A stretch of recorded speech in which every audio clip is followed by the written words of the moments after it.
The Happy Clown by Alice Eleanor Jones. Narrated by Adriel Brandt.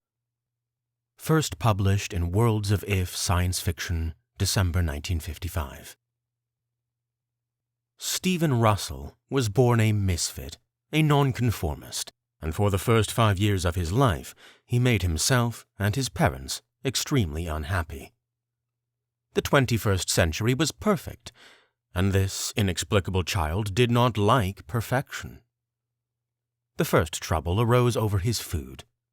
His mother did not nurse him, since the doctors had proved that baby-lac and the soft rainbow-colored plastic containers in which was warmed and offered were both a vast improvement on nature. Stephen drank the baby-lac, but though it was hard to credit in so young a child, sometimes his face wore an expression of pure distaste. A little later, he rejected the baby oatsies and fruitsies and meatsies, and his large, half-focused eyes wept at the jolly pictures on the jarsies. He disliked his plastic dish made like a curled-up jolly kitten, and his spoon with the happy clown's head on the handle. He turned his face away determinedly and began to pine, reducing his mother to tears and his father to frightened anger. The doctor said cheerily, "There's nothing the matter with him. He'll eat when he gets hungry enough."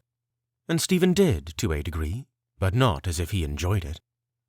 One day, when he was nearly a year old, his mother carried his kitty corner with the dancing dogsies on the pad into her bedroom, put him in it, and began to take things out of the bottom bureau drawer. They were old things, and Harriet Russell was ashamed of them. She had said more than once to her husband Richard, only half joking, "I couldn't give them away, and I'd be ashamed for anybody to see them in our trash." They were old silver, knives and forks and spoons that looked like what they were, unadorned, and a child's plain silver dish and cup, and one small spoon with a useful curly handle. They had belonged to Harriet's great-grandmother. Once a year, Harriet took the things out and polished them, and furtively put them back. This year, Stephen cried, "Ma!" stretching out his hands toward the silver and uttering a string of determined sounds, which were perfectly clear to his mother.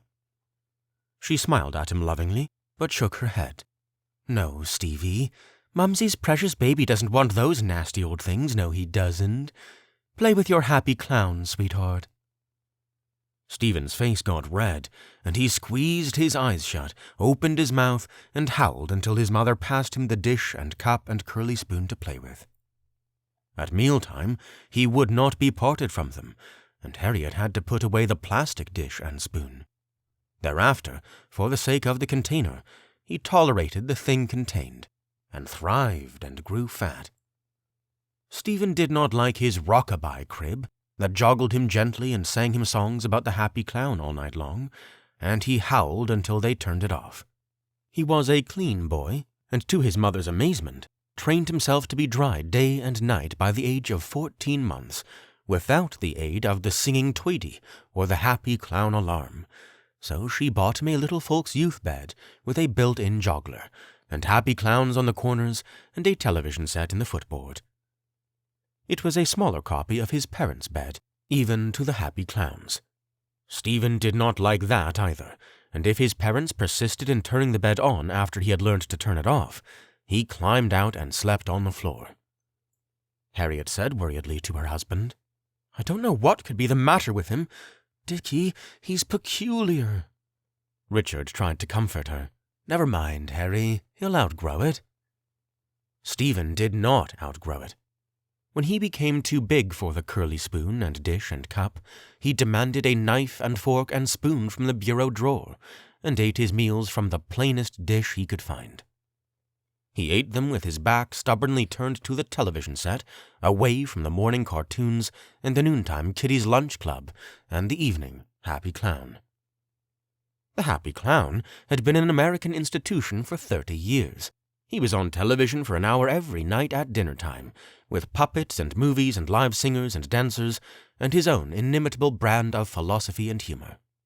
Everybody loved the Happy Clown. He had been several different actors in 30 years, but his makeup never changed. The beaming face drawn in vivid colors, the rotund body that shook when he laughed like a bowl full of jelsies, and the chuckling, infectious laugh.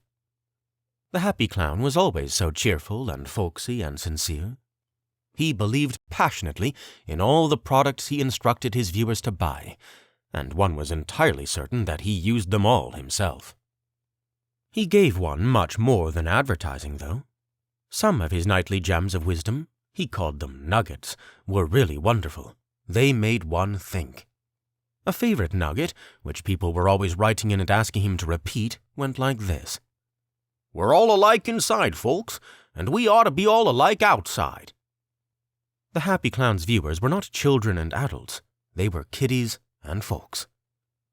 After the Happy Clown went off the air, the happy kiddies went to bed, to lie for a while looking at the jolly kitten and the dancing dogsy, until, lulled by the joggler, they went gently to sleep.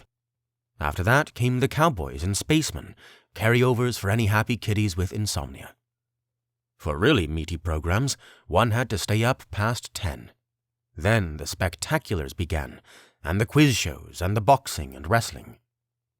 Stephen did not like the Happy Clown, or the Jolly Kitten, or the Dancing Dogsy. Sometimes he began to grow interested in the cowboys or spacemen, but when they stopped in the middle of an adventure to talk about how they could not possibly rope the steers or shoot the asteroids without a good breakfast of cornsies and choco-milko, which everybody ate, just everybody, Stephen climbed out of bed and slept on the floor. Stephen did not like the records or the talking books, and when he went to kindergarten, he viewed the televised lessons with a cold eye. For some reason which he could not have explained, he wanted to learn to read, but they would not teach him till he was 7, and so he taught himself, from the letters on the jerseys. But then there was nothing to read except the newspapers and the magazines, which he puzzled over patiently, getting most of the words right after a while. The many advertisements were easiest. They used pictures and the simplest of language. His parents thought it was very cunning of him to look at the printing like that, so wisely, as if he could read it. He said once to Harriet, "I can read it." But she said, "Oh, Stevie, you're teasing Mumsy," and looked so frightened at this fresh peculiarity that the child said gravely, "Yes, teasing." He wished he had a silent book. He knew there were such things, but there were none at home. There were few silent books anywhere. There were none in kindergarten. Stephen was not happy in kindergarten. The enthusiasm the other kiddies showed for the lessons appalled him. The kiddies themselves appalled him. They joined so passionately in the group play, clutching each other with their hot, moist hands, panting and grinning into each other's faces. They were always clutching and panting and grinning in large, noisy groups with large, community smiles.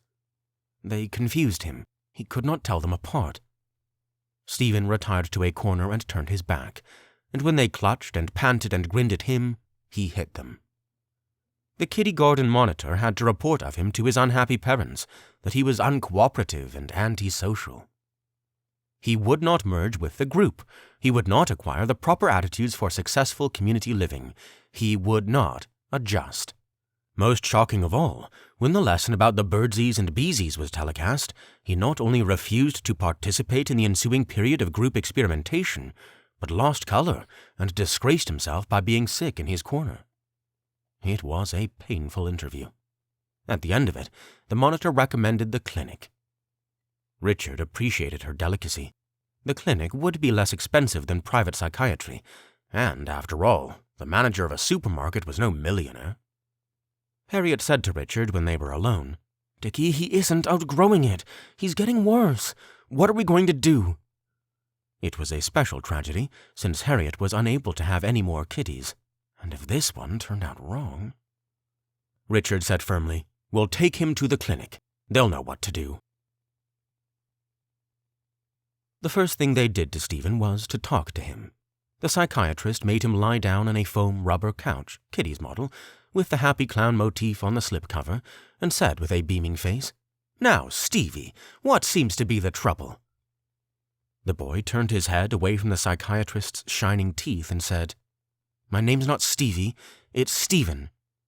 He was a thin little boy, rather undersized. The baby fat had melted away fast when he began to be exposed to kindergarten.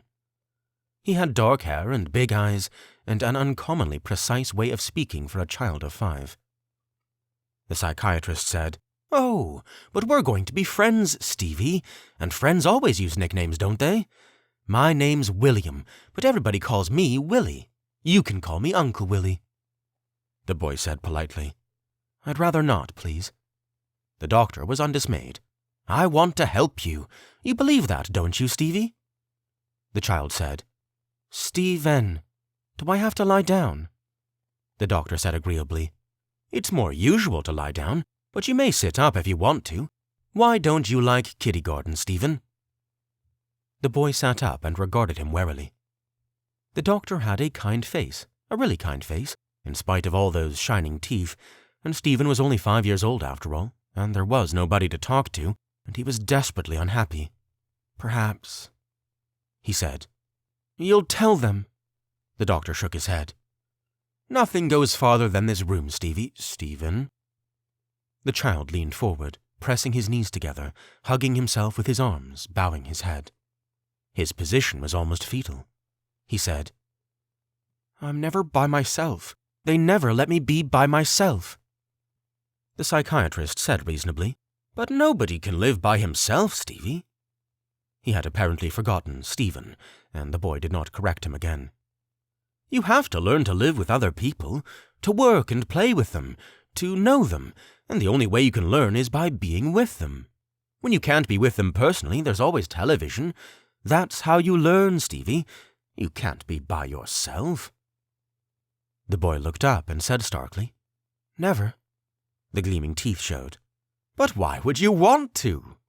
Stephen said, "I don't know." The doctor said, slowly and with emphasis, "Stevie, long before you were born, the world was a very bad place. There were wars all the time. Do you know why?" The boy shook his head. "It was because people were different from each other, and didn't understand each other, and didn't know each other. They had to learn how to be alike, and understand and know, so that they would be able to live together. They learned in many ways, Stevie. One way was by visiting each other. You've heard about the visitors who come from—" Stephen said, "You mean the happy tours?" "Yes. When you're 12 years old, you can go on a happy tour. Won't that be fun?" Stephen said, "If I could go alone." The doctor looked at him sharply. "But you can't. Try to understand, Stevie, you can't. Now tell me, why don't you like to be with other people?" Stephen said, "All the time, not all the time." The doctor repeated patiently, "Why?" Stephen looked at the doctor and said a very strange thing. "They touch me." He seemed to shrink into himself. "Not just with their hands." The doctor shook his head sadly. "Of course they do. That's just, well, maybe you're too young to understand." The interview went on for quite a while, and at the end of it, Stephen was given a series of tests, which took a week. The psychiatrist had not told the truth. What the boy said during the first interview and all the tests was fully recorded on concealed machines. The complete transcript made a fat dossier in the office of the clinic director. At the end of the tests, the director said seriously to Stephen's parents, "I'll be frank with you. You have a brilliant kiddy here. Right now he has the intelligence of a 12-year-old. But brilliance has to be channeled in the right direction. Just now, well, frankly, it's channeled in the wrong direction. We'll give it a year or so, and then if things don't clear up, I'm afraid we'll have to correct him." Richard said through dry lips, "You mean a Steiner?" The director nodded. "The only thing." Harriet shuddered and began to cry. "But there's never been anything like that in our family. The disgrace! Oh, Dickie, it would kill me." The director said kindly, "There's no disgrace, Mrs. Russell. That's a mistaken idea many people have. These things happen occasionally. Nobody knows why. And there's absolutely no disgrace in a Steiner. Nothing is altered but the personality, and afterward you have a happy, normal kiddie who hardly remembers that anything was ever wrong with him. Naturally, nobody ever mentions it. But there's no hurry. In the case of a kiddie, we can wait a while. Bring Stevie in once a week. We'll try therapy first." Being, as the director had said, a brilliant kiddie, Stephen soon understood much of what was kept from him. It did not take him long to learn what was making his daddy look stern and white, and what was making his mumsy cry. He loved his parents, and did not want them to be unhappy, and he certainly did not want to have his head cut open, and so he began to act. Even at 5, Stephen discovered in himself a fine talent for acting. He began to conform, to adjust, to merge. He became social and cooperative and acquired the proper attitudes for successful community living. He gave up the old silver voluntarily. He accepted the youth bed, he looked at the happy clown, and he did much better in kindergarten. He even joined in the group experimentation and was not sick anymore, though he could not keep himself from losing color. They were pleased with him at the clinic, and after a few months discharged him. By the time Stephen was 12 and had made the Happy Tour and joined the Happy Scouts and had a happy affair involving experimentation with a neighbor's daughter, Harriet and Richard ceased to worry about him. If sometimes he felt so tightly strung up that a storm of tears was his only relief, he kept the tears quiet.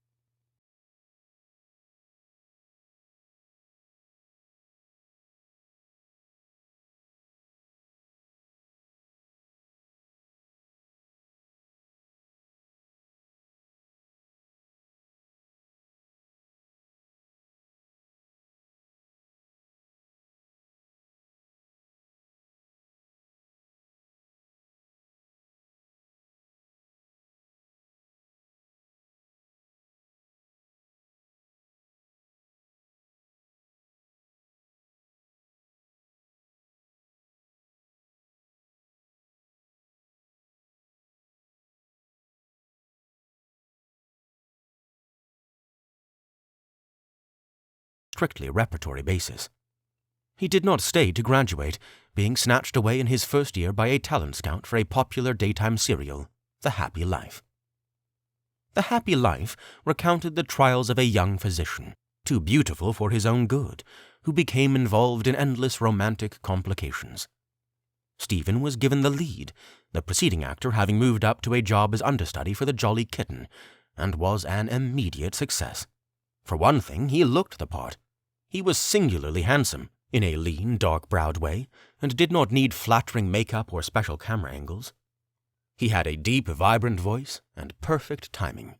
He could say, "Darling, this is tearing me to pieces," with precisely the right intonation, and let tears come into his magnificent eyes and make his jaw muscles jump appealingly, and hold the pose easily for the 5 minutes between the 10-minute pitch for Marquis cigarettes, which constituted one episode of The Happy Life. His fan mail was prodigious. If Stephen had moments of bewilderment, of self-loathing, of despair when the tears were real and the jaw muscles jumped to keep the mouth from screaming, no one in the happy young men's dormitory where he slept ever knew it. He managed his life well enough.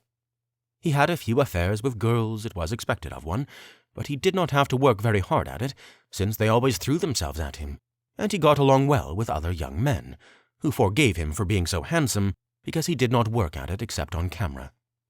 But he was lonely. Surrounded by people, intruded and trespassed upon, continually touched in ways other than physical, he was yet lonely. During his life, he had met a few other nonconformists, shy like him, wary of revealing themselves, but something always seemed to happen to them. Some were miserable being nonconformists and asked pitifully for the Steiner.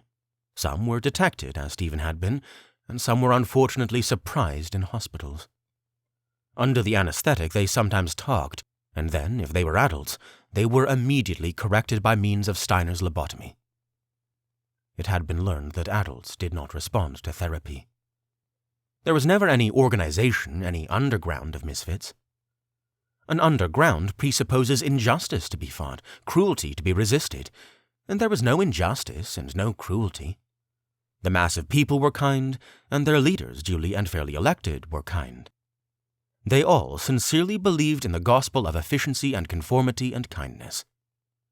It had made the world a wonderful place to live in, full of wonderful things to make and buy and consume, all wonderfully advertised, and if one were a misfit and the doctors found it out and gave one a Steiner, it was only to make one happy, so that one could appreciate what a wonderful world it was.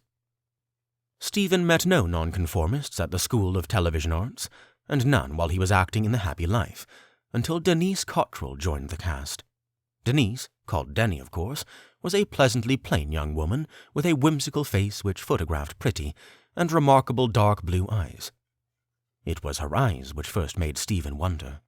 They mirrored his own hope and longing and the desperate loneliness of the exile. For 2 months they were together as often as they could be, talking intellectual treason in public under cover of conventional faces, and talking intellectual treason in private with excitement and laughter and sometimes tears. Falling in love.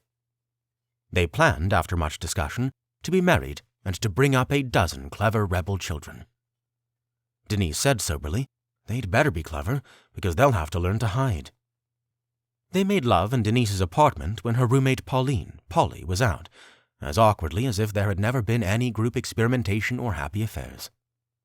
Denise said wonderingly, "When you really love someone, it's all new. Isn't that strange?" And Stephen said, kissing her, "No, not strange at all." He took her to meet his family. Denise's family lived 3,000 miles away, and she behaved with such perfect decorum and charm that Richard and Harriet were delighted and as eager as Stephen for the wedding. Stephen had agreed reluctantly to put it off until Denise had a chance to introduce him to her parents. They were coming east at Christmas. She laughed over it and said, "I'm being terribly conventional, darling, but that's one convention I like." While they waited, Stephen's agent secured a really unprecedented opportunity for so young and relatively untried an actor. The current happy clown was unhappily retiring by reason of age and infirmity, and Stephen's agent arranged a tryout for the part. He said, "Give it all you got, kid. It's the chance of the century." Stephen said, "Sure, Joey," and allowed his sensitive face to register all the proper emotions.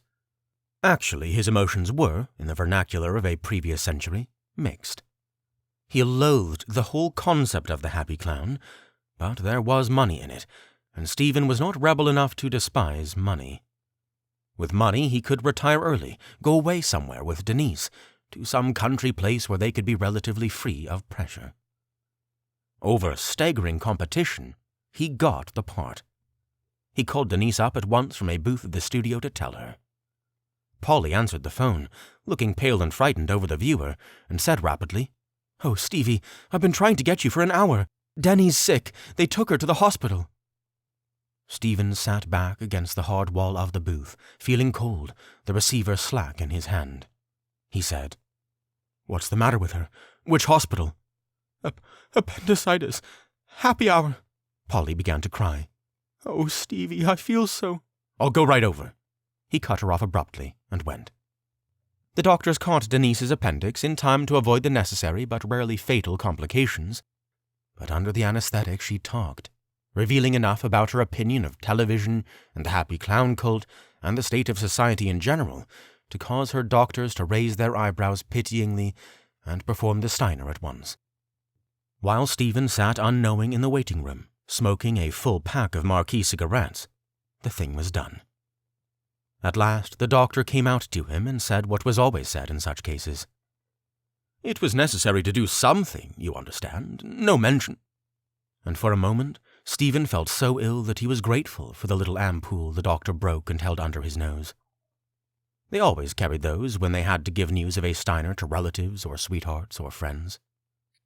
The doctor said, "All right now? Good. You'll be careful, of course. She may be conscious for a minute. There's no harm in it yet.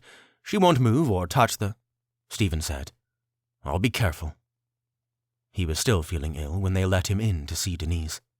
He sat down beside her bed and spoke to her urgently. "Denise, talk to me. Please, Denise." She opened her eyes, looked at him drowsily, and smiled. "Oh, Stevie, I'm so glad you came.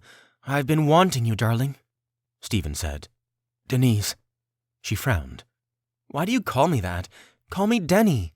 Did you get the part, darling?" He drew back a little. "Yes, I got it." She gave him a radiant smile. "That's wonderful. I'm so proud of you, Stevie." She slept again.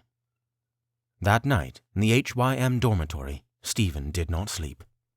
He lay quiet, tense, hoping for the relief of tears, but it did not come. Stephen went to see Denise every day, though after the first time she was not awake to know him. The doctors were keeping her under sedation until the head bandage could be removed.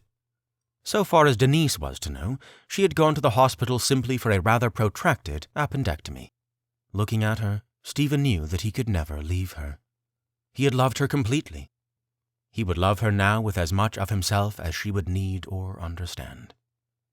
For a while, he waited to be kindly questioned, to be thoroughly examined, to be tenderly given the shot in the arm and to awake like her, but nobody came. Denise had apparently said nothing about him. Some censor or other, perhaps it was the censor of love, had kept her from even saying his name. For a while, Stephen considered confessing to somebody that he was an unacceptable member of society. Then they would make him like Denise. He shuddered. Did he really want to be like Denise? Some stubborn pride in him refused it. When Denise left the hospital for the hotel where she would stay until the wedding, Stephen was more gentle with her than ever, kinder and more loving. He made her very happy. He made love to her again, and it was like loving a ghost. No, it was like loving a fine, beautiful body without the ghost, without the spirit. He returned to the HYM to lie sleepless amid the breathings and mutterings of the other young men, turning restlessly in his bed, feeling oppressed, tormented, strung on wires. He rehearsed feverishly for the part of the happy clown, and because he was a fine craftsman and a conscientious artist, he continued to give it all he had. The sponsors were pleased.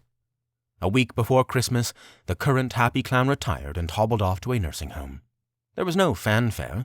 The public was not to realize that the happy clown was mortal, and Stephen took over with no visible change. For 5 days, he played the part to perfection. On the 6th day, he performed as usual, perhaps a little better. His commercials had a special fervor, and the sponsors exchanged happy glances. Denise was sitting in the booth with them. She smiled at Stephen lovingly through the glass. Stephen was running a little fast tonight. The engineer made stretching motions with his hands to slow him down, but he used up all his material, even the nugget, with 3 minutes to spare. Then he said, "All right, folks, now I have a special treat for you," and moved quickly to the center mic. Before the sponsors or the engineers or the studio audience or anybody in the whole American nation knew what was happening, he began rapidly to talk. He said, "Are you all happy? You are, aren't you? Everybody's happy because you're all sheep in a nice safe pasture, all alike. You eat alike and dress alike and think alike. If any of you has an original thought, you'd better suppress it or they'll cut it out of you with a knife." He leaned forward and made a horrible face at the camera. Under the jolly makeup and the artful padding, his mouth was shockingly twisted, and tears were running out of his eyes. "A long, sharp knife, folks." He paused momentarily to recover his voice, which had begun to shake. "Go on being happy, go on being sheep. Wear the clothesies and eat the foodsies and don't dare think. Me, I'd rather be dead and damned and in hell." Fortunately, nobody heard the last 3 sentences. The paralyzed engineer had recovered in time to cut him off during the pause, and had signaled the stagehand to draw the curtain and the sound man to play the Happy Clown sign-off record loud. Stephen finished himself thoroughly, however, by repeating the same sentiments, with some others he happened to think of, to Denise and the sponsors, when they all came pouring out of the booth. Then he collapsed. Stephen's Steiner was a complete success. He recovered from it a subdued, agreeable, and thoroughly conventional young man, who had the impression that he had suffered a nervous breakdown. He was discharged from the happy hour at the end of January, innocently leaving behind him the broken hearts of 3 nurses and 1 female physician, and went home to his parents. During his convalescence, they were patient with him and passionately kind. In spite of the disgrace they felt, a disgrace that would never be mentioned, they loved him even better than before, because now he was irrevocably like them. Denise was lost to him. The outburst in the studio, and the Steiner, and the loss of the happy clown part were cumulatively too much for her. She broke the engagement, and was heard to say that Stevie Russell had proved himself an absolute fool. He was miserable over it, though he had only a hazy idea of what he had done, or why Denny should suddenly be so unkind to him. The happy clown incident had passed off well. Immediately after it occurred, a powerful battery of comedians, including the Jolly Kitten and the Dancing Dogsy, forgetting rivalries to rally round in a crisis, went on the air to ensure that it passed off well. They made certain that every viewer should regard the whole thing as a tremendously funny, if rather mystifying, joke. The viewers fell in with this opinion easily, and laughed about the sheep joke a good deal, admiring the happy clown's sense of humor. A little sharp, to be sure, not so folksy and down-to-earth as usual, but the happy clown could do no wrong. They said to each other, "He laughed till he cried, did you notice? So did I." For a while, teenagers addressed each other as, "Hi, sheep." Girls were, "Hi, lamb." And a novelty company in Des Moines made a quick killing with scatterpins fashioned like sheep and or lambs. But, around the studios, Stephen was dead. Steiner or no Steiner, and of course that part of it was never openly discussed, sponsors had long memories, and the consensus seemed to be that it was best to let sleeping sheep lie. Stephen did not care. He no longer had any particular desire to be an actor. Stephen went to work in his father's supermarket and was happy among the shelves of Oatsies and Cornsies and Gelsies. He got over Denise after a while and met a girl named Frances, Franny, whom he loved and who loved him. They were married in the summer and had a little house with as much furniture in it as they could afford. The first thing they bought was a television set. After all, as Stevie said, he would not want to miss the happy clown. The end.